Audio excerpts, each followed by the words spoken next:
Good morning guys.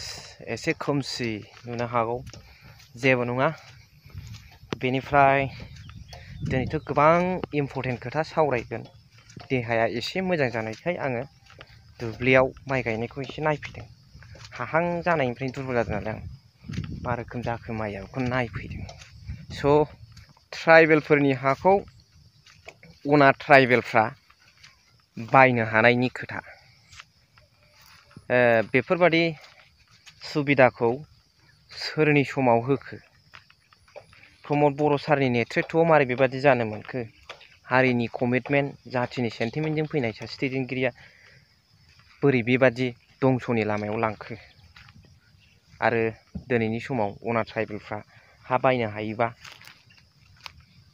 जों ट्राइबेलफोरनि सेफटिया बेसे गोबाव बर'फ्रा माबादि सेफटियाव दङ बर्थमानाव दा बेखौनो बिथांमोना इउपिपिएल दोलोनिफ्राय बिराद गिदिर गिदिर खामानि मावदों बिटिआर गभर्नमेन्टआ बिपिएफआ मा खामानि मावदों बेफोरबादि बुंनाय खोथाखौ जों खोनानो मोनो रायजो राजाफ्रा स' दिनै बिनिनो सोमोन्दै सावरायगोन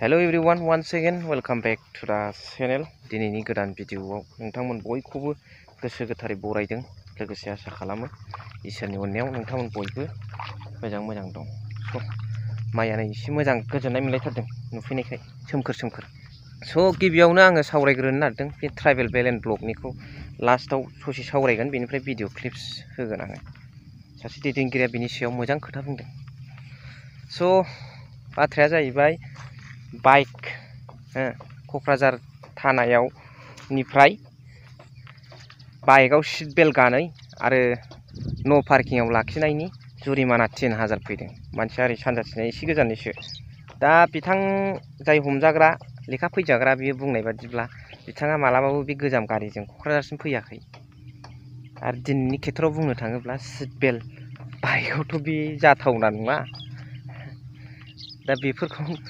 मिनिनांगौ आरो जों रायजो राजाफ्रा कनसियास सांग्रां जानांगौ बेफोरखौ उल्था केस होफिननो हायो जेबो नङा स' बेफोरनि सायाव नोंथांमोना मा बुङो गभर्नमेन्टआ मारै बिदि गोदाव सोराव जालांखो अफिसियेल खामानि मावग्राफ्रा मानो बिदि मिस्टेक खालामो बे आरो लोगोसे दिनै आङो बुंनांगौ बाथ्राया जाहैबाय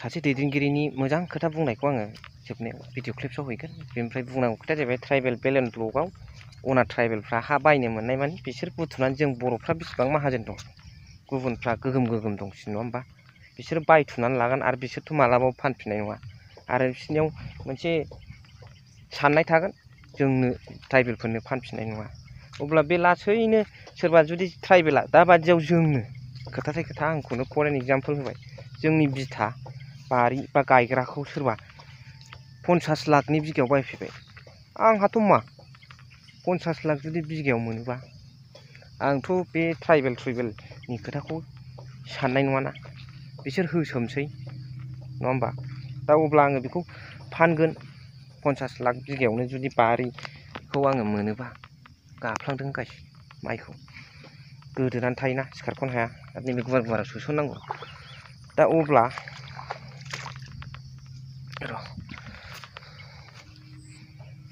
अब्ला जोङो बिथांमोननो जायफोर बिथांमोना अना ट्राइबेल बेनो जोङो फानगोन बुरजा होसोनानै जुदि बिथांमोना बायोब्ला जों ट्राइबेलाव दा बेवहाय फाननो मोना बिथांमोननो होननाय थायोमोनब्ला बा बै लेन्ड एलटमेन्टआनो जाखाथारा बिसोरनि थाखाय जोंनि बिटिसिनि हाया मालाबाबो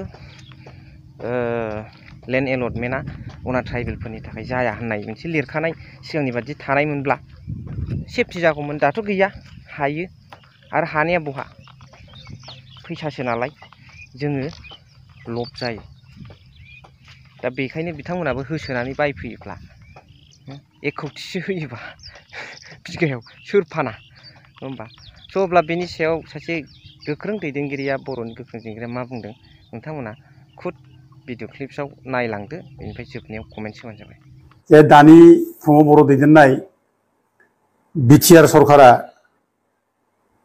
लेन्ड मेला फाथिनानै गोबां जायगायावनो माने हानि एलटमेन्ट होनाय आरो हानि फाट्टा राननाय बे बाथ्राखौ बयबो रायजो राजाफ्रा मिथिदों।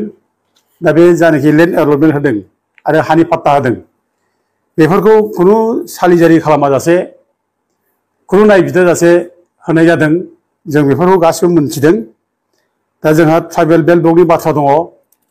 ट्राइबेल बेल्ट ब्लकआव थानाय मानसिफोरनो गासिबनोबो होनांगौ होननानै होनो हाया। मानोना बेयाव माखासे निसि दङ।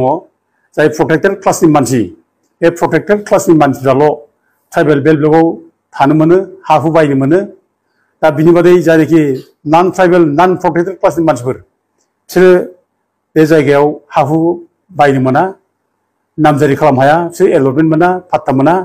आरो जुदि सोरबा बायदोंब्ला सोरबा एलटमेन्ट खालामदोंब्ला बियो केन्सेल जानांगौ।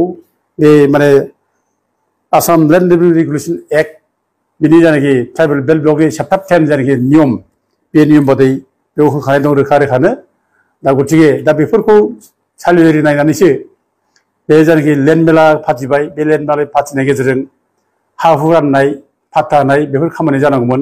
बे ट्राइबेलफोरनि हा हुनि अधिकार, ट्राइबेलफोरनि राव हारिमु ओमफ्राय इकनमिक माने डेभेलपमेन्ट बेफोरनि थाखायनो बे बिटिसिखौ दाना होनाय जादों।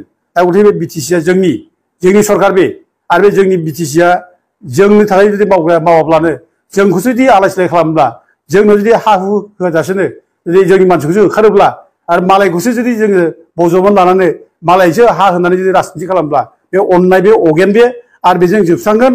आरो बे जोबस्रांनायनि बे मोनसे लामा बियो नैबे माजबाद सार्कोल माजबाद रिभिनिउ सार्कोलाव जायनाखि हा होबाय थानाय।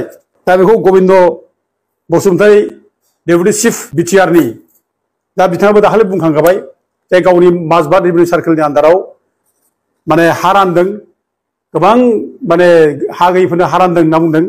दा बिनि अर्डारा जोंनाव दङ। बे गासै बिथांमोनहा 342 बेनिफिसियारिसनो हा रानदों आरो अलरेडि 135 नाम्बार्स फेमिलिफोरनो फाट्टासो रानना होबाय। बे जोंनाव रेकर्डआ दा दङ। दा आउट अफ 342 बेनिफिसियारिस दा बेनि गेजेराव गोबां मानसि दङ जायफ्रा ट्राइबेल बेल्ट ब्लकआव थानो हानायनि अधिकार गैया, जायफ्रा मोन्थाय गैया, जायफोरखौ ट्राइबेल बेल्ट ब्लकनिफ्राय होखारनांगौसो। दा दिनै बेबायदि मानसिखौ ट्राइबेल बेल्ट ब्लकआव दिनै हा होदों। 1942 ट्राइबेल बेल्ट ब्लक दानाय बे समनि सानसे उननिफ्रायनो अखानायै उननिफ्रायनो खुनु नन प्रटेक्टेड क्लासनि मानसि खुनु नन ट्राइबेलफ्रा बे जायगायाव हा मोना। आरो सोरबा जुदि बायदोंब्ला सोरबा लादोंब्ला बिसोरनि हाखौ लायबेल टु केन्सेल ओरै होनना बुंदों। बेखौ केन्सेल खालामनांगौ। बे आसाम लेन्ड रेगुलेसन एक्ट बे माने माबानि चेप्टार 10 नि जायनाखि आयेन चेप्टार 10 नि जे आयेन बे चेप्टार 10 नि आयेनाव रोखा रोखा लिरदों। बे 164 बि सेक्सनाव बुंदों जे जायफ्रा हा फानदों जायफ्रा बायदों बिसोरखौ माने 6 मास जेल जाहोनांगौ। बे आयेनावनो बे दङ आरो बिसोरनो फाइन होनांगौ ओरै होनना बुंदों। आरो 163 ए सेक्सनाव बुंदों जेसेबां हा माने रानना होनाय जादों जेसेबां हा रिसार होदों बे इलिगेल टेलिगेल खोथा गैया। रिसार सोरबा होदोंब्ला सोरबा फाट्टा होदोंब्ला बे केन्सेल जानांगौ। केन्सेल फर उइथ ओंखारदों एखे खुनु खोथा गैया बेयाव। दा बिदिसो खिन्थु दिनै बेफोर आयेन थासेयावबो बेफोर एथ' गोख्रों जुदि रुल थासेयावबो दिनै गबिन्द बसुमतारी बिथाङा माबोरैहाय गावनि समस्तियाव माजबाद रिभिनिउ सार्कोलनि आन्दाराव गोबां माने बे नन प्रटेक्टेड क्लासनि मानसिनो ट्राइबेल बेल्ट ब्लकआव हा होनो हाखो बे आसुरित बाथ्रा जों सोमोनांदों। दा जोंनाव लेखा गासिबो दंजोबो। So thank you very much for watching. Love you all.